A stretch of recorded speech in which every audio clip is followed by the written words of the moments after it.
mentioned this, that there are parallels between the Mac Dre story and DRAKEO the Ruler, who you also knew, who you were. Well, do you want to talk just briefly about your relationship and your... Yes, yeah. I wrote a story comparing Mac Dre and DRAKEO, the Ruler.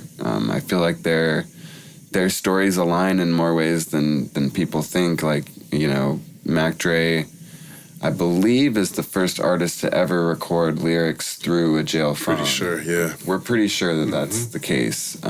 There's another group out there called 5150 from Marin City. I am not sure on the timeline. I believe Mac Dre's was in 91 or 92. So I'm not that's the benchmark that I know of. Okay, yeah.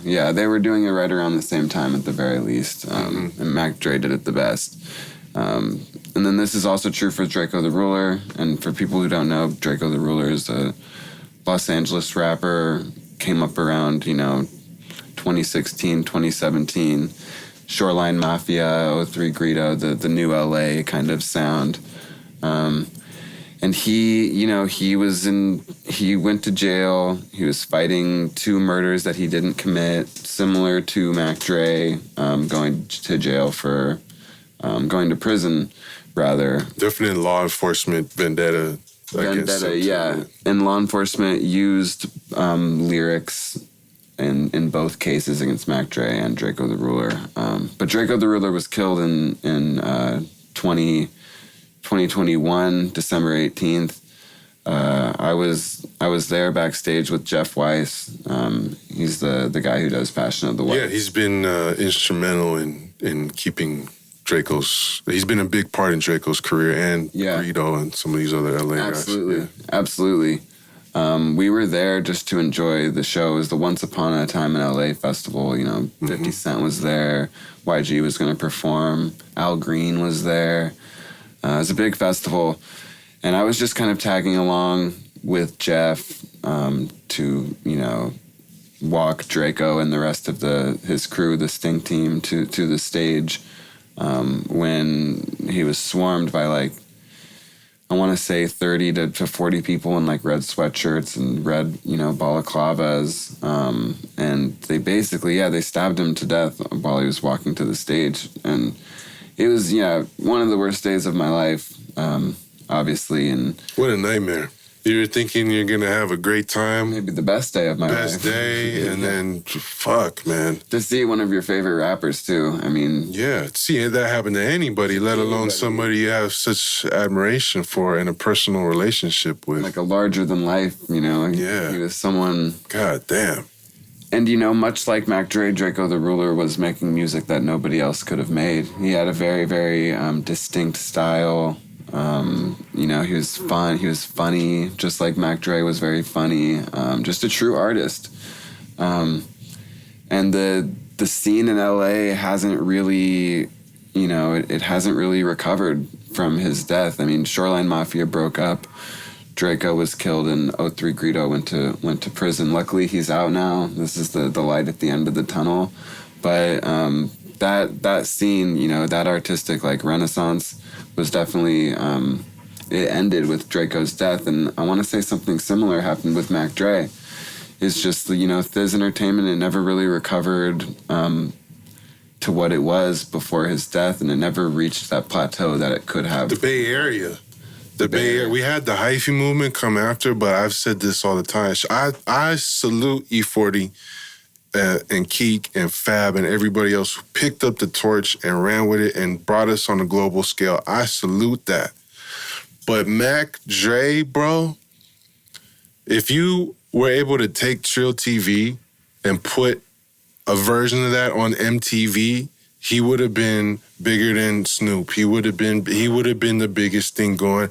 Can you imagine if he had social media?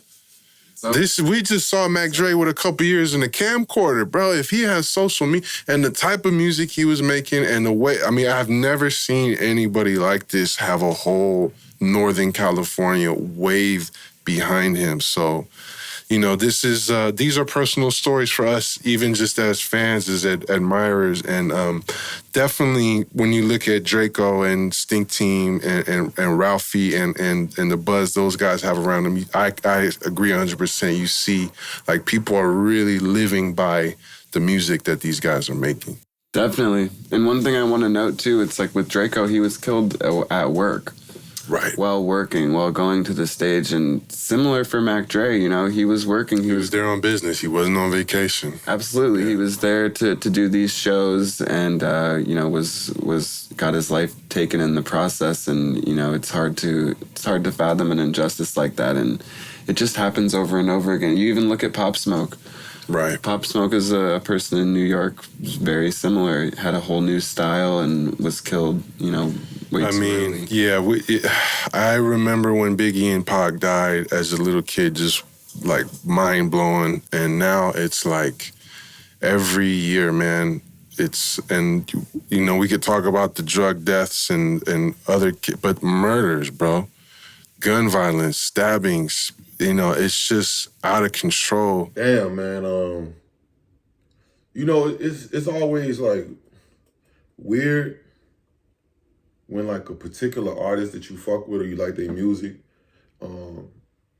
passes away, because it's almost like, you lose a little bit of the connection. Like, you still can listen to their music, but it's like as you're seeing them grow, it's like, it's kind of shocking, because it's like you can't even, you've been so entertained by their growth and like so probably happy for them and proud of them, whatever artist it is that passed away. And then when you see it just get clipped like that, that shit is almost like a family member or something. You know what I'm saying? Because especially if you follow them, you know a lot about them. And that's not even to mention if you've met them before, you know what I'm saying? And that's why I sit here, bro, and I don't want to say I regret the one time that I actually ran into Draco, because I had met the Stink Team while Draco was in jail.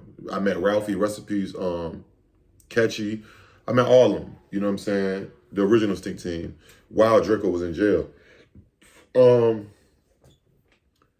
I had seen Draco coming out of the studio in downtown LA one night, but he was sitting, and I told this story, I told this story. He was like sitting in the back of I'm coming out picture behind the camera right here, that's the door to the studio. It's a tall building. Everybody be there. If you know what the studio I'm talking about, it's on like 6th Street by Spring, downtown LA. And he was sitting in a car like this in the back seat of like a Cadillac Escalade or like a black truck, you know what I'm saying, with black tents, blacked out. And the window was like this. But I could see his eyes enough that I knew it was Draco. And I also was aware that, because my producer, he had worked with him before. I just wasn't there. I knew he had been coming around there and shit. And I see Draco, and then a bunch of kids. He kind of looking, I'm looking like me. I got braids. And I knew he was involved and enthralled in some, some back and forth beef shit. You know what I'm saying? So I was going to the car to get some backwoods or something. And I was like, I stopped. And I looked at him, and he was looking at me. And then I was like, you know what? I seen the fans just start walking up to him like the little white kids. But I know he was looking at me like, nigga, who is this? You know what I'm saying? He probably had the stick right there. You know what I'm saying? Because this shit, the window was right here, bro. He was looking like that. Like, that's how I could tell it was Draco, because I follow Draco. You know what I'm saying? I know his music. I know what he fucking looked like. So I was like, damn, that's Draco. But I went to the fucking car. I said, man, I'll catch him on. Maybe he'll be in the studio. He'll be going to one of these studios in this building, and I'll catch him, or, I'll probably see him. Maybe when I come back from the car, the fans will be gone. Because also who was out there, D-Smoke was right there in front too. I didn't even realize that was D-Smoke. D-Smoke and the Christian rapper Lecrae. And Draco was in the truck, but they wasn't talking. It was like fans out there running up on D-Smoke. Then they seen Draco, so I was kind of like, let me just I'm not about to be a groupie, you know what I'm saying? I'm an artist too, you feel me? But it's just, man, it's fucking sad, bro. Like, Draco was like, for me, moving to LA in 2018, Draco was the soundtrack to like the beginning of my LA come up, bro. Like, man, Wake Me Up in Traffic. Yo, that Draco, Greedo, Shoreline Mafia, Trap Landing, shout out TK. That run they had, bro, was fucking, man, you had to be there, bro. I always say that. I don't know about, any other periods in LA, but I know when I moved there, that shit was like the hottest shit, bro. And it looked like, you know, everybody started taking his flow. It was looking like he was like really the king of LA, the new king, you know what I'm saying? But as you heard, the gentleman just told, you know, the story. And if you want to go subscribe to that channel, shout out to bro on that channel. Go to the link in the description. I'm going to pin it so you can go check out their content. If you want to see, you know, more of the interview or other stuff that they got up there.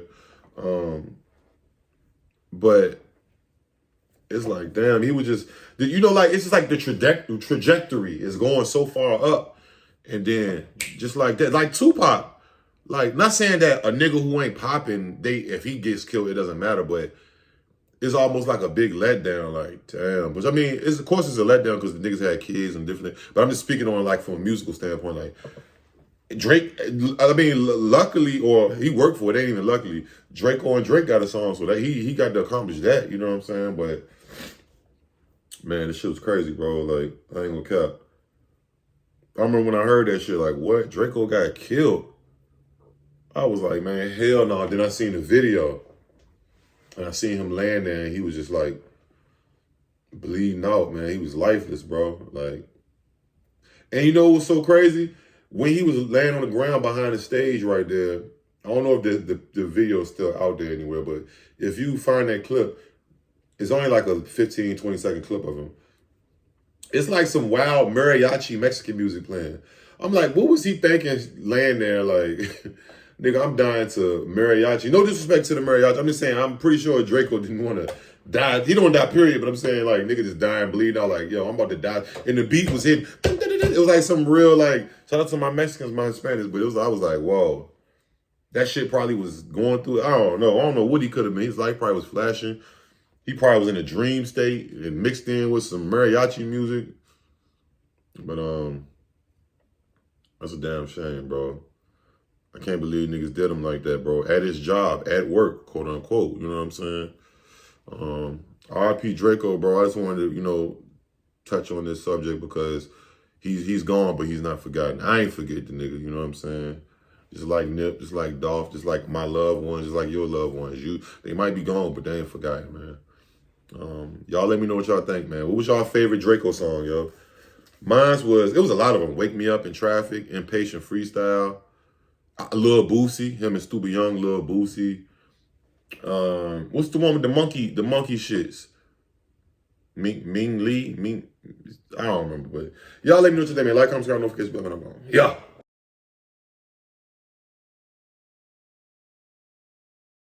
Yeah, I'm smoking gas, feel like I cute. Feel like I cute. Bitch, I'm smoking gas, I feel like I cute. I feel like I cute. Bitch, I'm smoking gas, I feel like I cute. Yeah. I feel like I cute. Bitch, I'm smoking gas, I feel like I cute. Yeah. I feel like I cute. I'm sipping that red solo like I cute. Yeah. I got all these bitches on.